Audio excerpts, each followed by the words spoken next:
তুমি কি ভেবেছিলে অদ্রিজা? আমার আর মেঘলার বিয়েটা ভেঙে গেলে আমার বাড়ির লোকেদের প্রেসারে পড়ে আমি তোমার সঙ্গে বিয়ে করতে বাধ্য হব?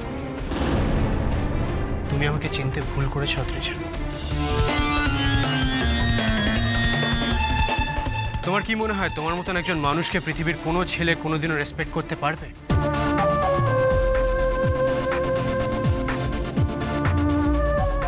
আর তোমাকে যদি কেউ রেসপেক্টই না করতে পারে,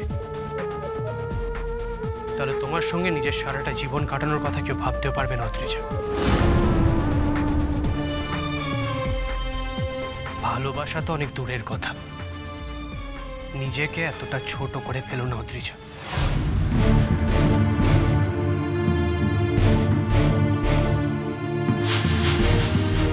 এতটা খেলো, এতটা হাস্যকর করে ফেলো না। এনিওয়ে, মেঘলার জ্ঞান ফিরে আসতেই আমি ওকে বিয়ের পিঁড়িতে বসিয়ে দিতে চাইনি। আমি চেয়েছিলাম যাতে একটুখানি সময় রেস্ট নেওয়ার জন্য পায়। আর সেই ফাঁকে আমার বাড়ির নানান সদস্যরা আমার দিকে নানান প্রশ্ন ছুড়ে দিয়েছে। তার জন্য তারা কেউই দোষী নয়, দোষী আমি। তাদের ভরসার যোগ্য হয়তো আমি নিজেই হয়ে উঠতে পারিনি। অবিন মামু, আমি তোমাকে থ্যাংক ইউ বলে ছোট করব না। সেই ফর্মালিটির সম্পর্ক তোমার সঙ্গে আমার নয়। তুমি আমার উপর ভরসা রাখতে পেরেছ, মাকে ভরসা দিয়েছ। এমন একটা দিনে যখন আমার বাড়ির আর অন্য কোনো মানুষ আমার উপর এইটুকু ভরসা রাখতে পারেনি।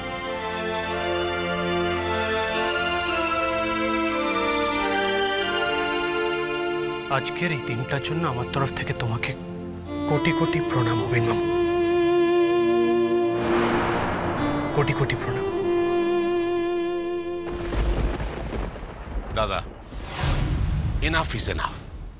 আমি এ বিয়ে মেনে নিচ্ছি না, আমি বাড়ি যাচ্ছি। হ্যাঁ বাবা, হ্যাঁ বাবা।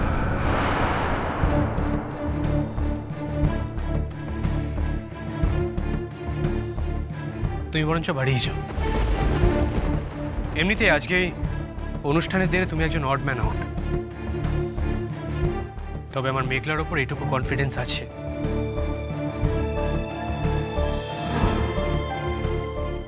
যে একদিনও তোমার মন জয় করবে। আর সেদিন হয়তো আজকের এই ইনসিডেন্টটার কোনো ইম্পর্টেন্স তোমার জীবনে থাকবে না। আজকে তুমি এসো।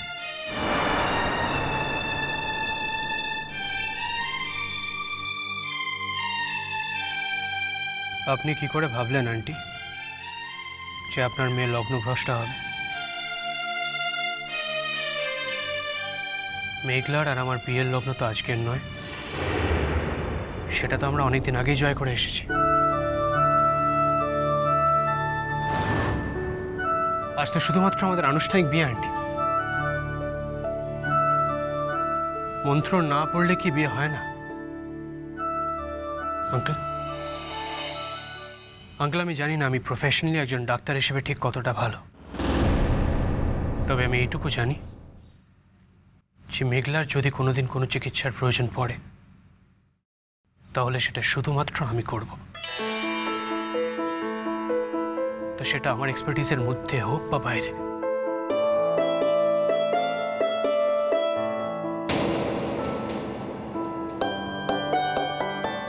মেঘলা,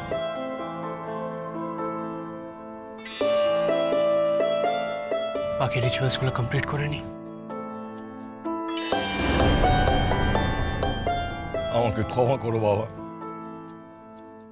আসলে এই এত বড় অভাবনীয় আঘাত, তারপর এত রকমের কটু কথা, এরপরে আমার মাথা ঠিক ছিল না বাবা, আমার ক্ষমা করো প্লিজ আঙ্কেল,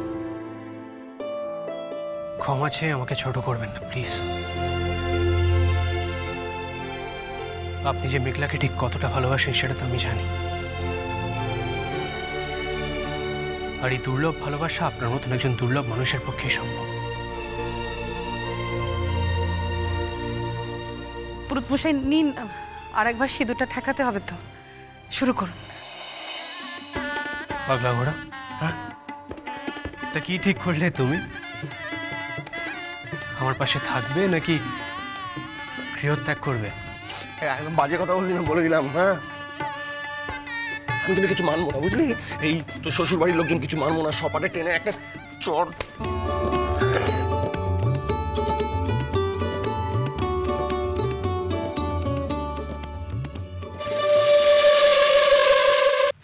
গোয়ারা হেরে গেছি রে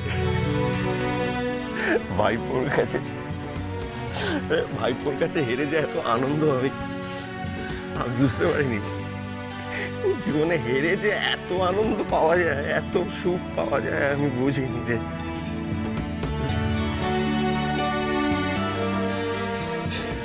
এবার ছাড়, বিয়েটা শেষ করতে হবে তো। বিয়ে? হ্যাঁ, শিওর শিওর শিওর।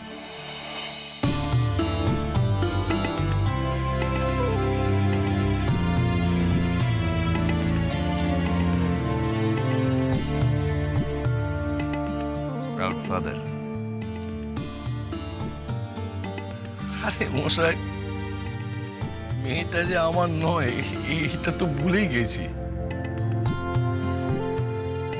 স্বাভাবিক কথাবার্তা। এমন অবান্তর কথা মনে রাখার দরকারটা কি? জীবনে আমাদের এত কাজের জিনিস মনে রাখতে হয় যে। আপনি একদম ভাববেন না দাদা, আমরা সবাই আপনার মেয়ের পাশে আছি। আপনাদের বাবাও ঠিক মেনে নেবেন, দেখবেন ওর গুণেই মেনে নিতে বাধ্য হবেন। সুর কখনো বিচ্ছেদ মানে না, সুর সকলকে এক বন্ধনে বাঁধে।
চন্দনবাবু,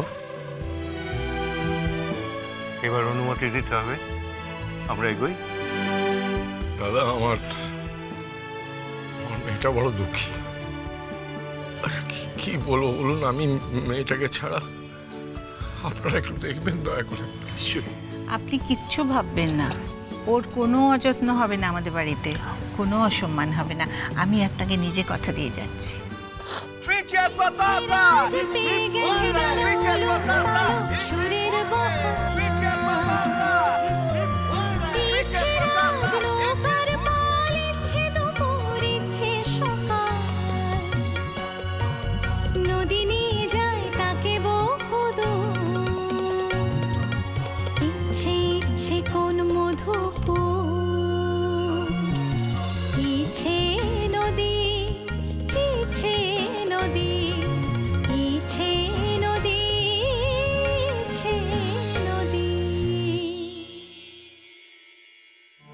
আমি কি তোর বাবা হয়ে উঠতে পারিনি?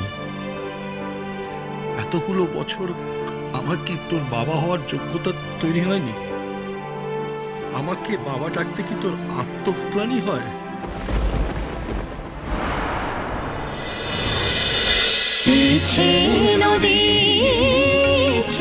নদী